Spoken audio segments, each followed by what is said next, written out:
मेरे स्वामी को 1 साल की सजा मिली है। उनका अपराध सिर्फ इतना था कि 3 रोज पहले जेठ की तेज गर्मी में उन्होंने कई राष्ट्र सेवकों की पानी व शरबत के साथ खातिरदारी की थी। मैं उस दौरान कोर्ट में खड़ी थी। ऐसा लग रहा था मानो कमरे से बाहर खड़े शहर की सभी राजनीतिक चेतना किसी बंदी पशु की तरह जोर जोर से चीख रही हो। मेरे स्वामी बेड़ियों से बंधे हुए लाए गए। इस दौरान हर तरफ सन्नाटा पसर गया, लेकिन मेरे मन में कुहराम मचा हुआ था। क्रोध का आवेश मन ही मन फूटकर बाहर आना चाह रहा था। मुझे इतना गुमान कभी नहीं महसूस हुआ था। सामने कुर्सी पर बैठा अंग्रेज जज व उसके बगल में खड़े लाल रंग की पगड़ी बांधे पुलिस अफसर सभी मुझे नीच दिख रहे थे। बस यही मन कर रहा था कि तुरंत दौड़कर अपने स्वामी के पैरों में गिर जाऊं और वहीं प्राण त्याग दूं। कभी शांत, कभी चंचल तो कभी आत्मसम्मान से भरी मूर्ति सी दिख रही थी मैं। मेरे मुख पर किसी तरह का अफसोस या ग्लानि नहीं झलक रही थी। किसी की सेवा को अपराध करार देना व उसके 1 साल की जेल की सजा सुनाना गजब की न्याय व्यवस्था है। ऐसे में तो मैं 100 बार ये गुनाह करने को तैयार हूँ। मेरे स्वामी जाने लगे और जाते वक्त मेरी ओर देखकर मुस्कुराए और फिर आगे बढ़ गए।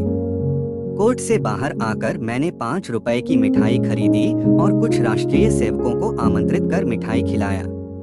उसी दिन शाम होते ही मैं पहली बार कांग्रेस के जलसे में शामिल होने से खुद को रोक न सकी। यही नहीं, मैंने मंच पर जाकर भाषण भी दिया। अंदर द्वेष इतना भरा था कि सत्याग्रह का प्रण भी ले लिया। उस समय मेरे अंदर इतनी शक्ति कहाँ से आ गई मुझे खुद भी पता नहीं चला। लेकिन हाँ, सब कुछ न्योछावर हो जाने के बाद अब किस बात का डर था। भगवान का कठिन से कठिन प्रहार भी अब मेरा क्या ही बिगाड़ सकता था। अगले दिन मैंने पिताजी व ससुर जी के लिए 2 पत्र लिखे। ससुर जी को पेंशन मिलती थी और पिताजी जंगल के महकमे में अच्छे पोस्ट पर आसीन थे। परंतु अफसोस कि सारा दिन बीत जाने के बावजूद कोई जवाब नहीं आया। उसके अगले दिन भी किसी का खत नहीं आया, लेकिन तीसरे रोज दोनों लोगों का जवाब आया। ससुर जी ने पत्र में लिखा था कि मुझे लगा था कि वृद्धावस्था में तुम दोनों मेरा सहारा बनोगे, लेकिन अब कोई फायदा नहीं। तुम दोनों ने मेरी आस पर पानी फेर दिया। मुझे सरकार से पेंशन मिलती है, लेकिन तुम्हें अपने यहाँ रखकर मैं इस पेंशन को नहीं खोना चाहता। पिताजी के पत्र में भी कुछ ऐसा ही कठोर जवाब सुनने को मिला। पिताजी को इसी वर्ष ग्रेड मिलने वाला था, परंतु अगर वो मुझे अपने पास बुलाते तो उन्हें ग्रेड से हाथ धोना पड़ता। ऐसे में वो मेरी मौखिक रूप से मदद करने के लिए तैयार थे। मेरा मन दुखी हुआ और मैंने इन दोनों खत को जला दिया व उसके बाद उन्हें और कोई खत नहीं लिखा। इसे ही कहते हैं स्वार्थ, जिसका प्रभाव इतना प्रबल होता है कि वक्त पर अपनी संतान भी नहीं नजर आती। ससुर व पिता दोनों ने मुंह फेर लिया। लेकिन अभी मेरी आयु ही क्या है, अभी तो मुझे दुनिया देखनी है। इतने में किसी ने बाहर मेरे दरवाजे की कुंडी खटखटाते मुझे आवाज दी। मैं सहम गई, मेरे रोंगटे खड़े हो गए। मैं दरवाजे पर कान लगाकर सुनने की कोशिश कर रही थी कि कहीं वो बदमाश तो नहीं। फिर मैंने कठोर आवाज में कहा, कौन है, क्या काम है? बाबू ज्ञानचंद की आवाज सुनकर मैं थोड़ी शांत हुई। ये मेरे स्वामी के सबसे अच्छे मित्र हैं। उनके साथ एक महिला भी आई थी, वह उनकी पत्नी थी। पहली बार वो मेरे घर आईं। मैंने उन्हें आदर भाव से प्रणाम कर अंदर बुलाया। ये दोनों ऊपर आकर बैठे व बेहद ही दरियादिल से मुझे संतावना देने लगे। उनकी पत्नी के विचार देखकर मुझे ये समझ आ गया कि वो एक सशक्त महिला है। उनके चेहरे से ही उनकी प्रतिभा झलक रही थी। दोहरी कदकाठी के साथ चेहरे पर रोब व जेवरों से लदी किसी महारानी से कम नहीं लग रही थी। खास बात तो ये थी कि बाहर से वो जितनी ही कठोर दिख रही थी, अंदर से उतनी ही करुणा से भरी हुई थी। उनसे बातचीत शुरू हुई। ज्ञान जी की पत्नी, क्या घर पर किसी को खत लिखा? मैंने कहा, हाँ। ज्ञान जी की पत्नी, कोई घर से लेने आ रहा?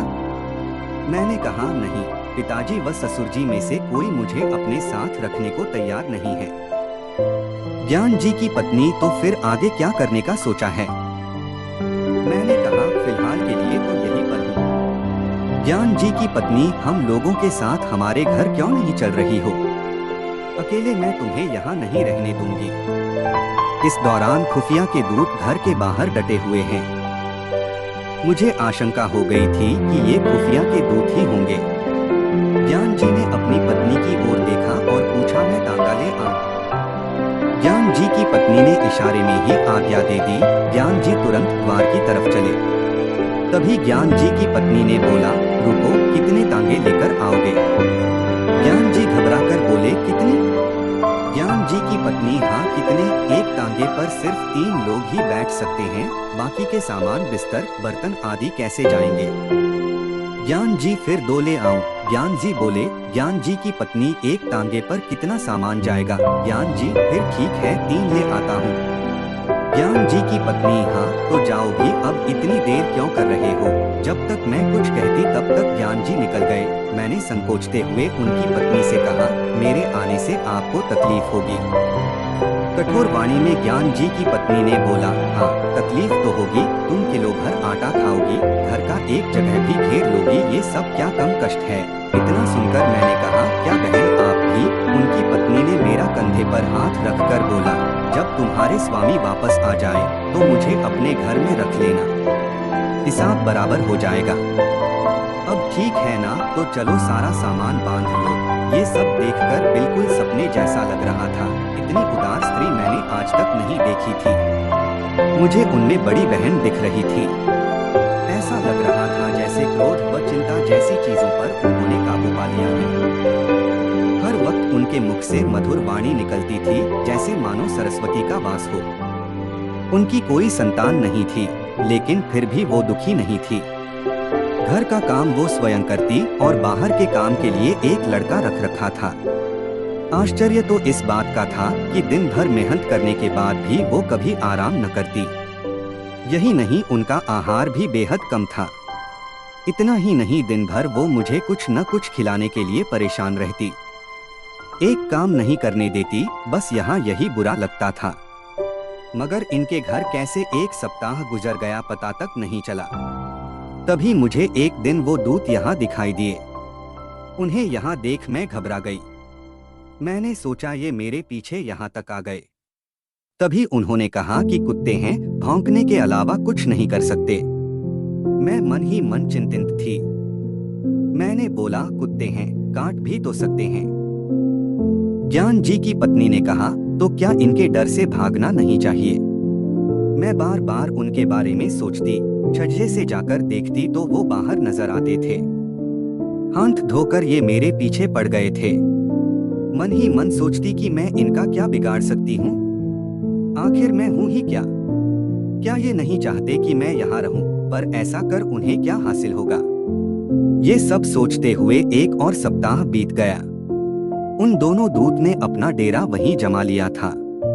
ऐसे में मैं और ज्यादा बेचैन थी। किसी से कुछ कह भी नहीं सकती थी। एक रोज संध्या के वक्त ज्ञान जी घर आए, घबराए हुए नजर आ रहे थे। मैं बरामदे में सब्जी काट रही थी। ज्ञान जी सबसे पहले कमरे में गए और अपनी पत्नी को बुलाया। उनकी पत्नी ने कहा, अरे अचानक से क्या हो गया? पहले हाथ मुंह धो लो, कपड़े बदल लो, कुछ खाओ, तब आराम से बैठकर बात करते हैं। उन्होंने पत्नी से बात करने के लिए दोबारा आग्रह करते हुए कहा, तुम क्यों नहीं समझ रही? मेरी जान पर बन आई है। फिर भी ज्ञान जी की पत्नी ने वहीं बैठे हुए कहा कि बात क्या है, बताते क्यों नहीं? ज्ञान जी ने कहा, पहले इधर आओ। इतने में मैं खुद वहां से दूर जाने लगी। तभी ज्ञान जी की पत्नी ने मुझे हाथ पकड़कर रोक लिया। मैं कोशिश करके भी उनसे हाथ नहीं छुड़ा पाई। ज्ञान जी मेरे सामने वो बात नहीं कहना चाहते थे, लेकिन उनसे इंतजार भी नहीं हो रहा था। उन्होंने तुरंत कहा, आज मेरे व प्रधानाचार्य के बीच झगड़ा हो गया। पत्नी ने बड़े ही बनावटी शब्दों में कहा, क्या सच में? तब तो तुमने उन्हें खूब पीटा होगा। ज्ञान जी, तुम्हें मजाक सूझ रहा है, यहाँ मेरी नौकरी आफत में है। पत्नी, जब इतना ही डर था तो झगड़े क्यों? ज्ञान जी, मैं नहीं झगड़ा, उसने मुझे बुलाकर खूब सुनाया। पत्नी, बिना मतलब के? ज्ञान जी, अब क्या बताऊं? पत्नी, मैंने कई बार बोला है, ये मेरी बहन है, तुम इसके सामने सब कुछ बोल सकते हो।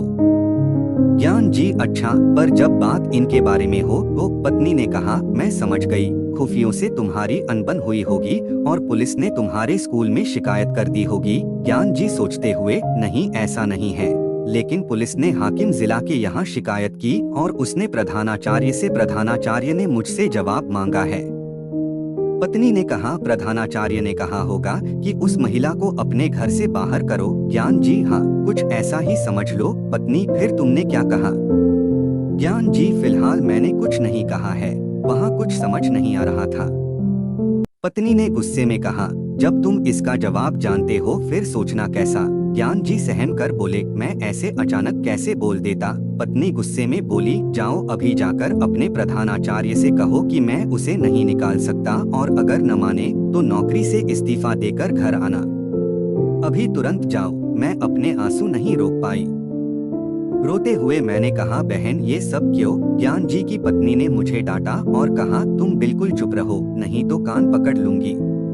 तुम क्यों बीच में बोलती हो? हम जब भी रहेंगे तो एक साथ ही रहेंगे, अगर जिएंगे तो साथ, मरेंगे तो भी साथ। पति को सुनाते हुए कहा, इनकी आधी उम्र बीत गई लेकिन इन्होंने कुछ नहीं सीखा।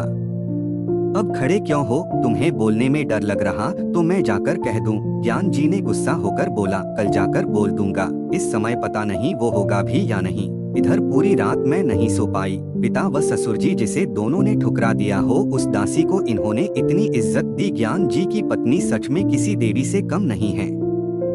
अगले दिन ज्ञान जी निकल रहे तभी पत्नी ने कहा, जवाब देकर आना। ज्ञान जी के जाने के बाद मैंने कहा, बहन तुम ये सही नहीं कर रही हो। मुझे ये बर्दाश्त नहीं हो रहा कि मेरी वजह से तुम्हारे परिवार पर परेशानी आए। ज्ञान जी की पत्नी से हंसते हुए कहा, हो गया या और कुछ बोलना है? ज्ञान जी की पत्नी ने पूछा कि अच्छा ये बता कि तुम्हारे स्वामी आज जेल की सजा क्यों काट रहे? बस इसलिए क्योंकि वो राष्ट्रीय सेवकों की सेवा कर रहे थे। आखिर राष्ट्र की सेवा करने वाले वो लोग कौन हैं? ये हमारे लिए क्यों संघर्ष कर रहे हैं? इनका भी तो परिवार होगा, कारोबार होगा, पर ये सब त्याग कर वो हमारे लिए लड़ रहे हैं।